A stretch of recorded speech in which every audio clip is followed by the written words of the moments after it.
عليكم ورحمة الله وبركاته.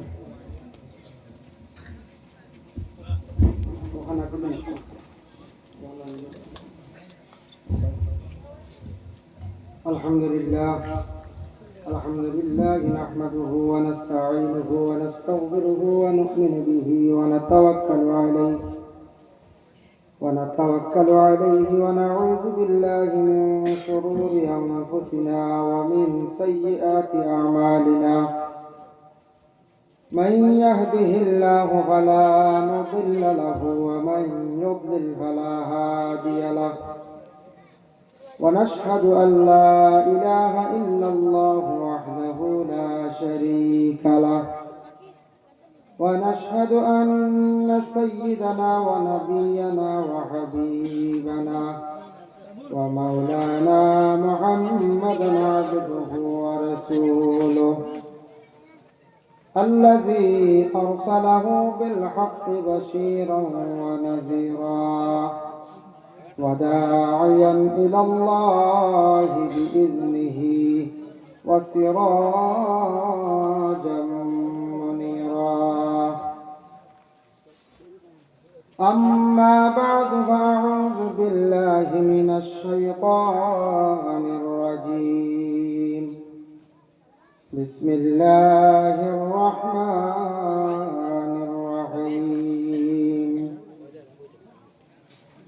يا بني أقم الصلاة وأمر بالمعروف وانه عن المنكر واصبر على ما أصابك إن ذلك من عزم الأمور. ولا تصعر خدك للناس ولا تمش في الأرض مرحا إن الله لا يحب كل مختال فخور. واقصد في مشيك واغضض من صوتك إن أنكر الأصوات لصوت الحمير.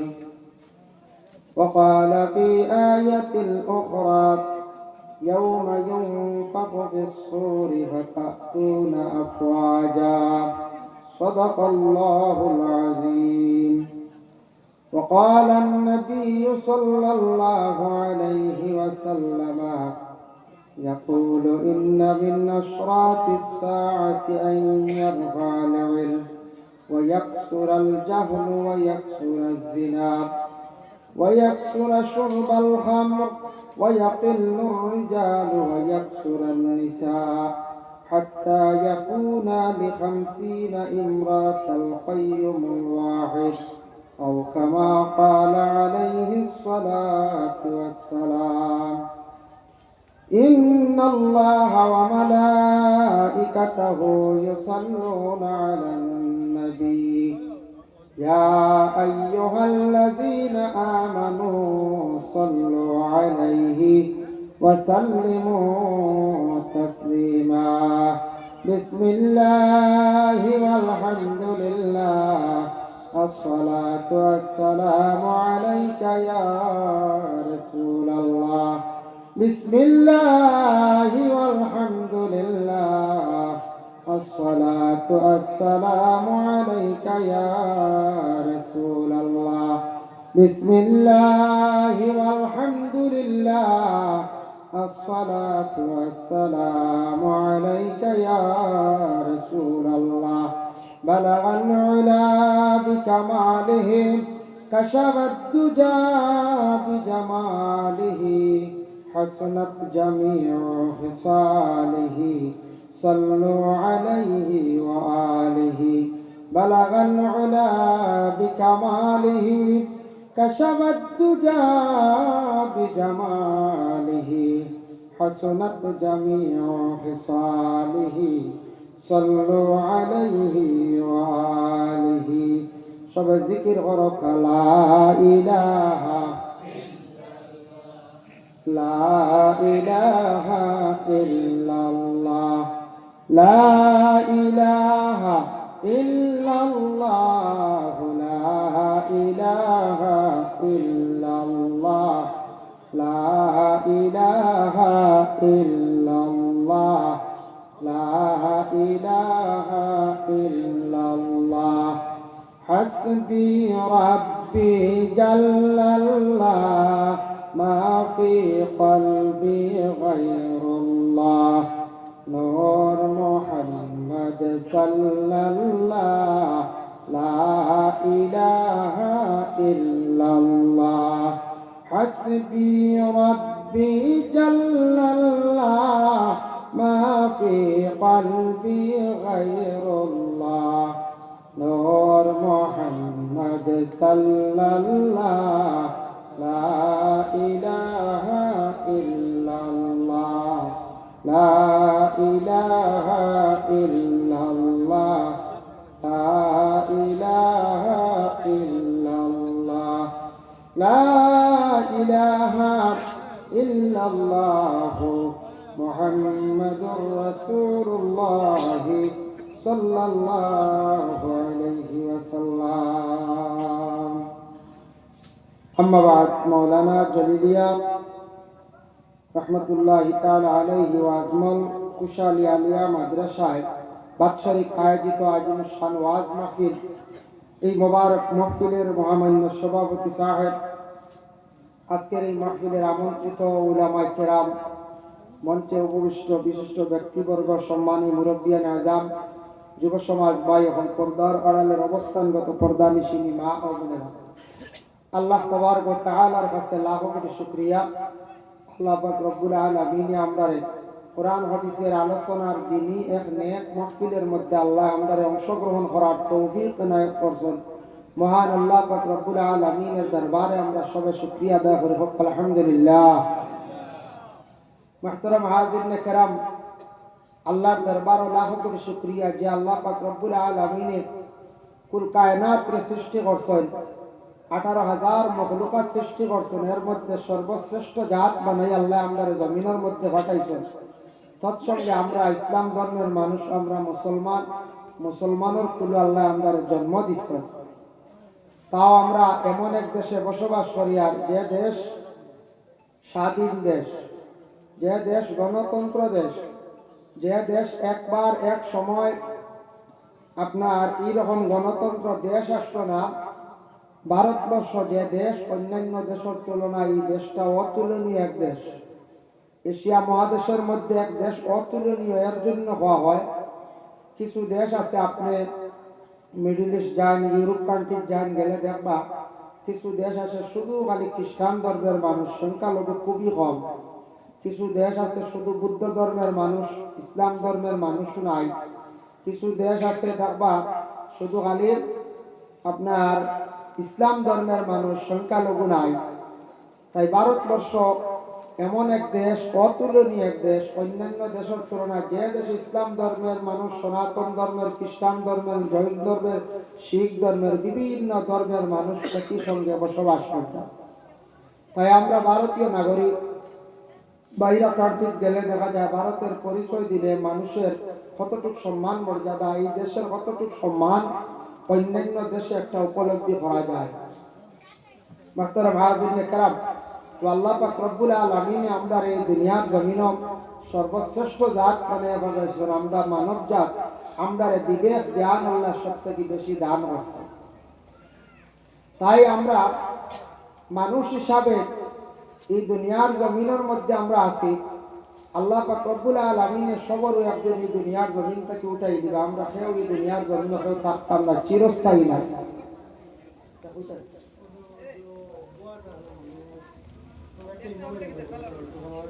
আল্লাহ, আপনার নাম সুফুল আলম না? একটা মোবাইল ফোর্সে যদি আপনারা কেউ পাই, একটা মোবাইল ফোর্সে আনি একটা স্টেজে জমা দিবা। যেহেতু এটা আপনি যদি নেন ভুলবশত ফোর্সে একজন, আপনিও যদি নেন ইলা বা কেউ ফাইনতে দিলাইতা, আর কেউ যদি ইলা নেওয়ার খেয়াল থাকে নিশুন গিয়া, কিন্তু এটা অন্যর হক মনোভাব আনিয়া, অন্যর হক জানিয়ে এটা আপনারা ঘুরাইয়া দিলাম। মুহতারাম হাজিরিনে কেরাম, এখানে একটা মাদ্রাসা প্রতিষ্ঠিত হয়েছে, মনে হয় খুব বেশি দিন না, আপনারা সারা সজাগ আছেন।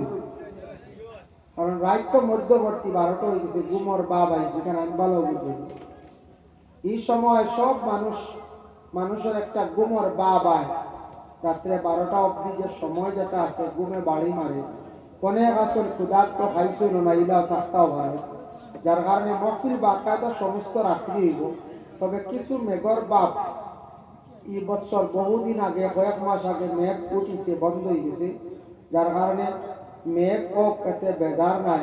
তবে আমরা আশা রাখি আজকের আয় মেঘর সংখ্যা তেমন বেশি হইতো না। খবর পাইছি হাইলাকান্দি ডিস্ট্রিক্ট, আমরা করিমগঞ্জ, ত্রিপুরা কিছু কিছু সাইটে মেঘ হয়েছে। আপনারা শিলচার সাইটে পাতলা পাতলা কিছু জায়গার পর এমন দুঃখ আমরা আনতাম না, মনে করতাম এটা আল্লাহর রহমত মনে করিয়া আমরা মহফিলে থাকার চেষ্টা করতাম। আল্লাহ তৌফিক দিলে সদকত আল্লাহুম্মা আমিন। মুহতারাম হাজিরিন কেরাম, আমি পবিত্র কালামুল্লাহ শরীফ থেকে একটা সূরার কিছু অংশ কয়েকটা আয়াতে করিমা তিলাওয়াত করছি। যে সূরাটা হইল কোরআন শরীফে 114টা সূরার মধ্যে একটা সূরা হইল সূরাতুল লুকমান। লুকমান একটা সূরা আছে একজন ব্যক্তির নাম। আল্লাহর যাতে এক বন্দারে বড় মায়া করছেন, আর বন্দা তার জিন্দগির মধ্যে যেগুলা করছেন এগুলা তান বাকি বন্দাদের লাগে নসিহত স্বরূপ কোরআনের অন্তর্ভুক্ত করিয়া। এই লুকমান সূরাটার নাম রাখা হয়েছে লুকমান। একজন ব্যক্তি আসলা তাফসীরুল লেখছেন, কেউ কেউ কইছেন এই না আলিম, আসলে কেউ কইছেন নবী, কেউ কইছেন ওয়ালি। তবে তাফসীরে দেখলাম বেশিরভাগ সবর মত হইল এই না একজন আবিদ আসলা, আল্লাহর এক মায়ার বান্দা। আবিদ কোয়া হয় যে বেশি আল্লাহর ইবাদত বন্দেগি করিয়া আল্লাহর নৈকট্যতা লাভ করছেন, আল্লাহর নিকটবর্তী হইছেন, এনরে কোয়া হয় আবিদ।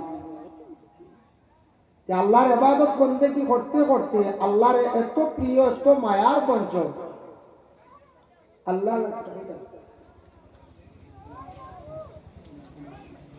হইছে। আমি একটা মোবাইল আনিছে, আবারও হইয়া পাইলে একটা তা আনিয়া দিলেই বা স্টেজও আনি দিবা, শরম না কইবা বলে পাইছি আমি অমুক জায়গায়। মোবাইল কোনো সময় পড়ে যাবে ব্যতিক্রমে একজন মুরব্বী মানুষ, বা যার কারণে আপনারা মোবাইলটা দিলেই বা মোবাইল আর একটা কিনা যায়, কিন্তু সিম বিভিন্ন মানুষের ডকুমেন্ট থাকে মোবাইল বলা না ওটার লাগে বেশি মানুষ পেরেশানি হয়ে যায়।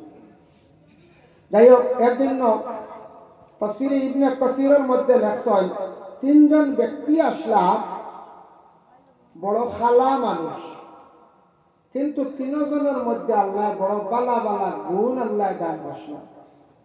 আমরা এমনি গ্রাম্য এক ভাষা কই খালা জগতর বালা, তা কই না অমুক ছেলেটা খালো হইলে কি কইছে ছেলেটার গুণ বালা আছে, অমুক মেয়ে খালো হইলে কি কইল গুণ বালা আছে, মেয়েটা নেতা। এইভাবে খালারে প্রায় সময় মানুষ এইরকম হয়, কারণ তিনজন ব্যক্তি খালা আসলা আর আসলা নানি বলে আসলা। তবে এই তিন গুণী ব্যক্তির কথা কিতাবের মধ্যে তুলিয়া দর্শন তাফসীরের মধ্যে আনা হয়েছে। তিনজন ব্যক্তি আসলা বড় খালা মানুষ। খালা হইতে সময় এত বেশি খালা, আমরা ভারতবর্ষের মধ্যে মানুষ যারা আছে আমরা এত খালা নাই। অন্যান্য কিছু দেশ আছে যেটা দেশের মধ্যে মানুষ এত বেশি খালো। আর নাইজেরিয়ার মানুষ খালো, মক্কায় গেলে দেখা যায় সুদানের মানুষ খালো, সাউথ আফ্রিকার মানুষ খালো। এইভাবে খালো খালো মানুষ আছেন যারা হযরতে সামর বংশধর নূহ আলাইহিস সালাতু ওয়াস সালামের আওলাদ আসলা 4 জন সাম, হাম, ইয়াফিস, কানান। এর মধ্যে সামর বংশধর যারা আছেন এরা খুব খালা আসলা, হামর বংশধর সুন্দর আসলা। যার কারণে তিনজন খালো মানুষ আল্লাহ বালাওয়ালা তিনটা গুণ আল্লাহ দান করলা। একজন হইলা হযরতে ওমর আল ফারুক রাদিয়াল্লাহু তাআলা আনহুর খাদিম আসলা, এর নাম আসলো মুহজির। একজন আসলা নবীজির বড় মায়ার এক সাহাবী, তার মুয়াজ্জিন আসলা, এর নাম আসলো হযরতে বিলাল। আর একজন আসলা খালো মানুষ হযরতে লুকমান হাকিম রাহমাতুল্লাহি তাআলা আলাইহি। ও মুহজি সম্পর্কে হযরতে উমরে তাই নিজে প্রশংসা করছেন। আজকে যদি কোনো কর্মচার কোনো দোকানদারের কাছে যদি থাকে, তার যদি ব্যবহার চরিত্র ভালো হয়, মহাজনে অবশ্যই তার কি করবা প্রশংসা করবে। যে খাদিমের ব্যবহার দেখে হযরতে উমর প্রশংসা করা আরম্ভ করলাম। হযরতে ওমর আল ফারুক রাদিয়াল্লাহু তাআলা আনহু বর্ণনা করেন, আমার দিন খাদিম যেই আশরাফ মুহদিম এত ভালো আসলা কোনোদিন আমার খাদিমরে কোনোদিন আমি নামাজের কথা আমার পক্ষ থেকে কোয়া লাগছে না। খাদিম কতটুক আসলা ব্যবহার কৃত ভালো যে খাদিম কোনোদিন আমার আগে হাঁটিয়া গেছেন না। আগে হাঁটিয়া যাওয়া কোনো ক্ষেত্রে গিয়া রাস্তা দেখাইতে যে হাঁটিয়া যাওয়া হয়, নতুবা মানুষকে আগে দেওয়া এটাই থাকছে যে আপনার আমার পক্ষ থেকে সম্মান করা। উমরে হচ্ছে আমার আগে হাঁটিয়া গেছেন। একজন অপরিচিত যদি কোনো ব্যক্তি হয় তাহলে এর পিছিয়ে পড়তে আপনি চিনুন, আপনি আগে যাইতা, কিন্তু মানুষের আগে দেওয়া এটাই লোকে সম্মান করা, সম্মানের কাজ। হযরত মুসা আলাইহিস সালাতু ওয়াস সালাম রে ফেরাউনে তাড়াইয়া দিলাইল, তাই গেলা বহু দূরে মদিয়ন। এখানে গিয়া দেখুন একটা মরুভূমির মধ্যে দুইটা উপযুক্ত প্রায় মহিলা ছাগল চড়াইতরা।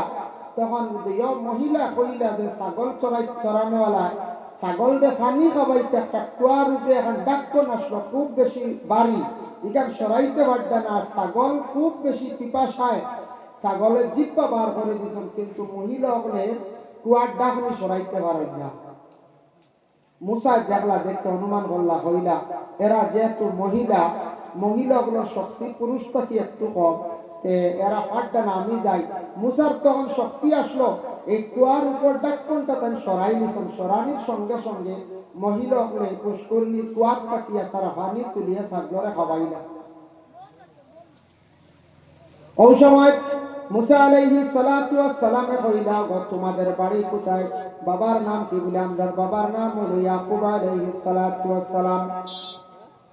বলে হাসান ইবনে জিয়াদ, যাও তোমাদের বাবারে গিয়ে আমার সালাম দিও।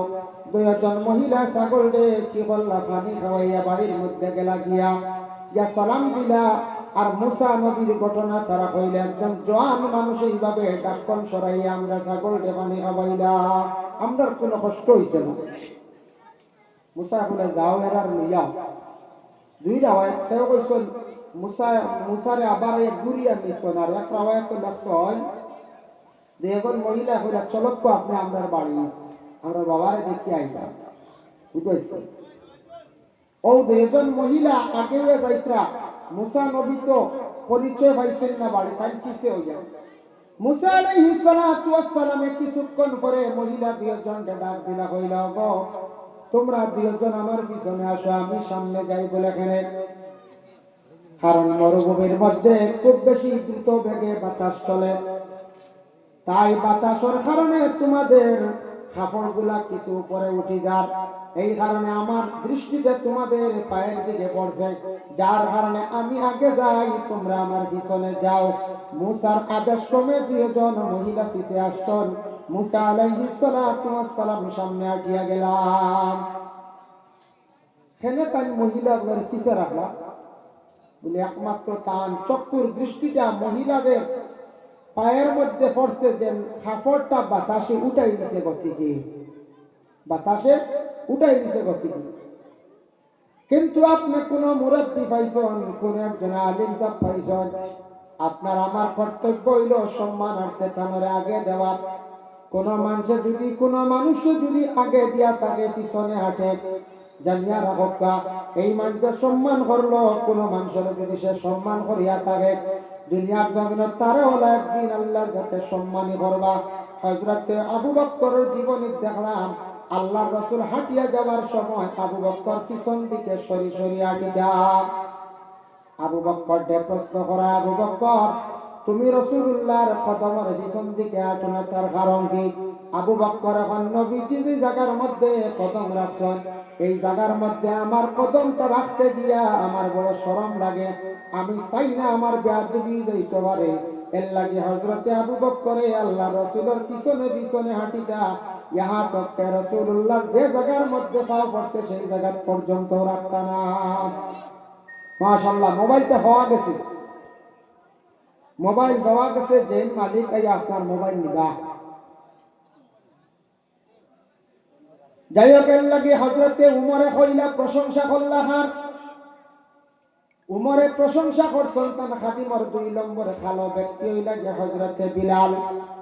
বিলাল রাদিয়াল্লাহু তাআলা আনহু যে একজন সাহাবী আসলা, বড় মায়ার সাহাবী।